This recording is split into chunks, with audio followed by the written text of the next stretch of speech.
लोकसभा का हाल आज किसी रणभूमि से कम नहीं था। केंद्र गृह मंत्री अमित शाह ने जब सदन में 3 अहम बिल पेश किए तो विपक्ष ने जोरदार हंगामा शुरू कर दिया। इतना ही नहीं, विपक्षी सांसदों ने बिल की कॉपियां फाड़कर अमित शाह के सामने तक उछाल दी।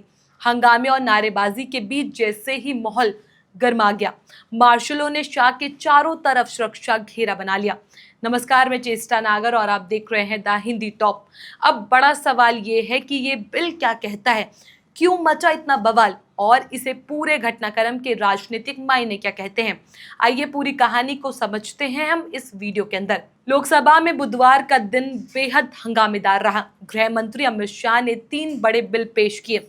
संविधान 130वां संशोधन बिल, केंद्र शासित प्रदेश सरकार संशोधन बिल और जम्मू कश्मीर पुनर्गठन संशोधन बिल। ये बिल सीधे तौर पर सत्ता से जुड़े पदों पर बैठे नेताओं के लिए बनाया गया है। नए प्रावधान के तहत अगर प्रधानमंत्री, मुख्यमंत्री या कोई मंत्री गंभीर अपराधों के आरोपों में 30 दिन तक जेल में रहता है तो उसे उसके पद से हटाया जा सकेगा। ये सुनते ही विपक्षी दलों में जोरदार विरोध करना शुरू कर दिया। विपक्ष का कहना था कि ये बिल संविधान की मूल भावनाओं के खिलाफ है और इसे जल्दबाजी में लिया गया है। कांग्रेस, AIMIM, RSP और समाजवादी पार्टी के नेताओं ने हंगामा करते हुए बिल की कॉपियां तक फाड़ दी और अमित शाह की ओर उछाल दिया। इस पर संसद में तनाव का माहौल और बढ़ गया। केंद्र मंत्री रवनीत सिंह बिट्टू और किरण रिजिजू ने समेत कई बीजेपी सांसद शाह के पास पहुंचे। विपक्ष और सत्तारूढ़ दल के सांसदों के बीच हल्की धक्का-मुक्की की स्थिति बन गई। हालात इतने बिगड़ गए कि मार्शलों को शाह के चारों तरफ सुरक्षा घेरा बनाना पड़ा। लोकसभा स्पीकर ओम बिरला भी नाराज दिखे। उन्होंने विपक्षी सांसदों को चेतावनी दी कि इस तरह से संसद की गरिमा को ठेस पहुंचाना उचित नहीं, लेकिन नाराज सांसद अपनी बात पर अड़े रहे। हंगामे के बीच कांग्रेस सांसद KC वेणुगोपाल ने शाह पर निशाना साधते हुए कहा, ये बिल संविधान के सिद्धांतों के खिलाफ है। जब अमित शाह गुजरात के गृह मंत्री थे और गिरफ्तार हुए थे तब उन्होंने नैतिकता दिखाई थी। इसका जवाब शाह ने तुरंत दिया। उन्होंने कहा, मेरे खिलाफ झूठे आरोप लगाए गए थे, लेकिन मैंने गिरफ्तारी से पहले ही मंत्री पद से इस्तीफा दे दिया था। मुकदमे के दौरान मैंने कोई संवैधानिक पद नहीं संभाला और अदालत ने मुझे सभी आरोपों से बरी भी कर दिया था। इस जवाब के बाद सदन में एक बार फिर हंगामा बढ़ गया। विपक्ष ने कहा कि बिल की कॉपियां समय पर सदस्यों को नहीं दी गई और नियमों के मुताबिक 7 दिन पहले नोटिस भी नहीं भेजा गया, इसलिए इसे पेश करना नियमों के खिलाफ है।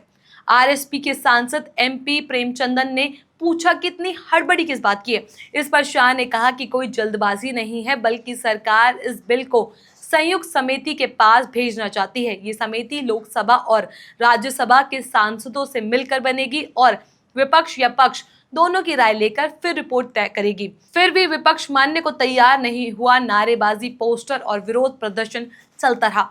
इसी बीच सदन की कार्यवाही कई बार स्थगित करनी पड़ी। पहले 12 बजे, फिर 2 बजे तक, फिर आखिरकार शाम 5 बजे तक स्थगन की घोषणाएं कर दी गई। सिर्फ सदन ही नहीं, संसद के बाहर भी विपक्षी सांसदों ने विरोध प्रदर्शन किया।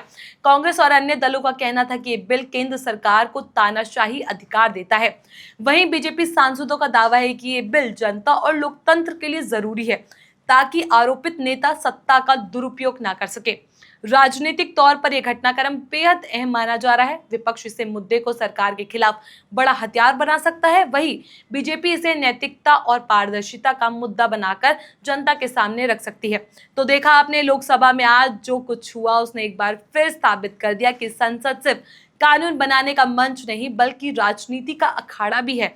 एक तरफ सरकार का दावा है कि ये बिल लोकतंत्र को और मजबूत करेगा, तो दूसरी तरफ विपक्ष कह रहा है कि संविधान की आत्मा पर हमला है।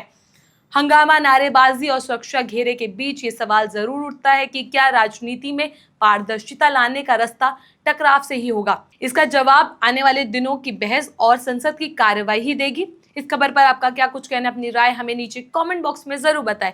ऐसी और भी वीडियोस के लिए आप हमारे चैनल द हिंदी टॉप को सब्सक्राइब कर लें। इसके अलावा आप हमें X, Facebook और Instagram पर भी फॉलो कर सकते हैं।